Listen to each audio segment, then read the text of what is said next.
terceiro ano, espero que todos vocês estejam bem. Estamos aqui para continuar nossa aula de biologia no capítulo 20.4, anexos embrionários e células-tronco.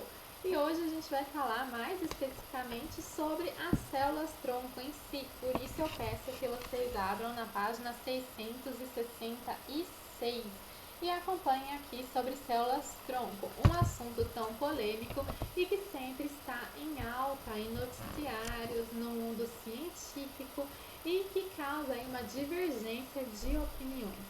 Nós não estamos aqui para dar opiniões, mas para elucidar e levantar pontos de vista diferentes, tá bom?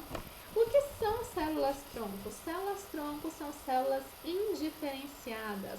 Nós aprendemos aí na embriologia que depois da fecundação a gente tem o zigoto e esse zigoto ele vai passar pela fase de segmentação, ou seja, vai sofrer diversas mitoses e todas essas células têm a mesma quantidade, né, o mesmo material genético e eles são indiferenciados, ou seja, são células-tronco. E essas células elas têm a capacidade de se diferenciar nos diversos tipos de células que vai formar o novo organismo. No ser humano a gente tem mais de 200 tipos de células diferentes. E isso, para o ser humano, pensando nas doenças e nas possibilidades de perdas de órgãos, pode ser até interessante. Já pensou a gente curar doenças que hoje são tidas como incuráveis? Né? Ou ter órgãos para repor e diminuir filas de transplante? Então, células-tronco foram tidas e ainda são tidas como a cura de muitos males. Mas a gente entra num campo um pouco complicado, porque a gente tem que lidar com a ética. Será que é ético eu tirar essas células-tronco da onde elas existem? Nós temos aí dois tipos de células-tronco. Células-tronco tidas como embrionárias, essas que estão no embrião, que são essas, né, que eu falei para vocês, que são originadas a partir do zigoto, e células-tronco somáticas, que estão presentes no organismo já formados. Nós, adultos e crianças, quando nascem, elas têm células-tronco, mas são células-tronco somáticas. Nós temos essas células-troncos em certos órgãos ou tecidos, como por exemplo, nós temos células-tronco na medula óssea, em vasos sanguíneos, no nosso coração, no cérebro, nos músculos, na pele, no pâncreas, no fígado, nos dentes. Nós ficamos assim, nossa, mas se eu tenho essas células-tronco, talvez seja mais simples, né? Não é tão assim polêmico. É porque essas células-troncos que a gente tem, elas substituem células que são perdidas durante a vida. E essas, tipo cardíacas, os neurônios, é só em ocasiões especiais que isso pode acontecer.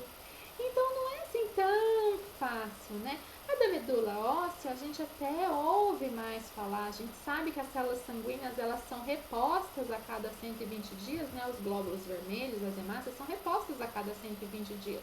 Se elas são repostas a cada 120 dias, são células-tronco que a repõem, né? Se diferenciam para então repor. Mas não são, elas não têm a mesma capacidade das células-tronco embrionárias, porque essas células, elas só originam células sanguíneas. Elas não podem originar todas as células. Então, a gente tem tipos diferentes de célula-tronco. E a gente tem facilidades diferentes de obtenção dessas células-tronco. Para os cientistas, é mais fácil obter células-tronco do embrião. E é mais interessante obter as células-tronco do embrião, uma vez que essas células-tronco podem se diferenciar em todos os tipos celulares. Então, eu não tenho que ficar, nossa, pegar um organismo já vivo, né? Quem quer aí se voluntariar para doar suas células-tronco? Ninguém, né? Então, se for um embriãozinho, mais fácil, né? Daí eu pego as células-tronco e eu descarto. Esse é o problema, gente, eu descarto. E aí, é vida ou não é? E a gente entra naquela polêmica que não está nada resolvida. Quando se inicia a vida? É uma vida? Não é uma vida?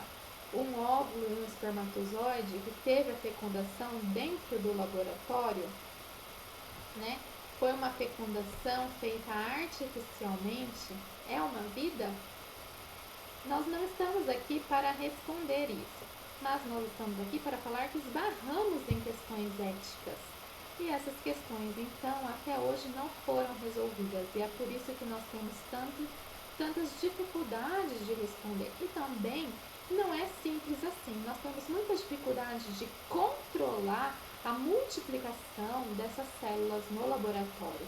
É muito difícil controlar proliferação dessas células para que elas não se proliferem tão rápido a ponto de virarem tumores, né, uma proliferação acelerada, e também para que o homem consiga controlar a diferenciação dessas células.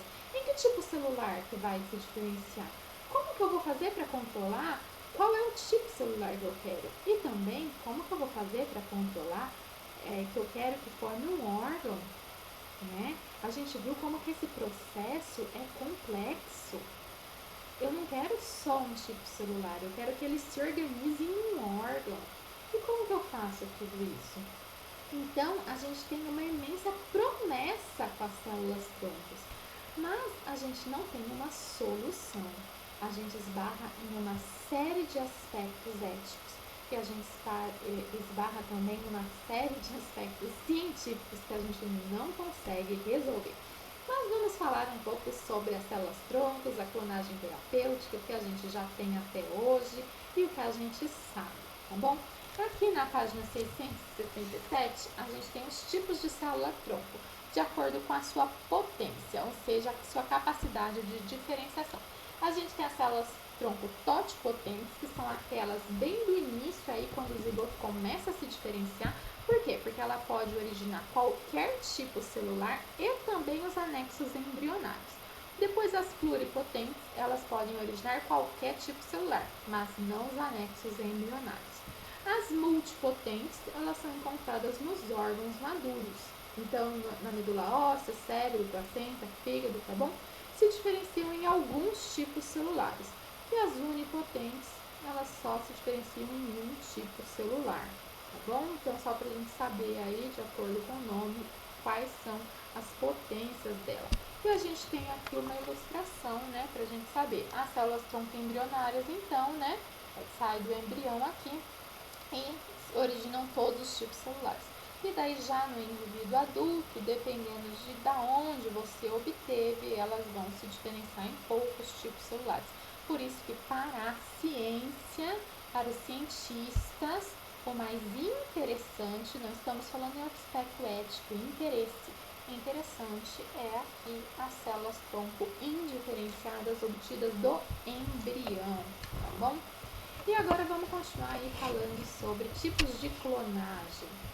Gente, a clonagem reprodutiva significa eu pegar uma célula tronco embrionária para fazer com que ela se diferencie em um novo indivíduo.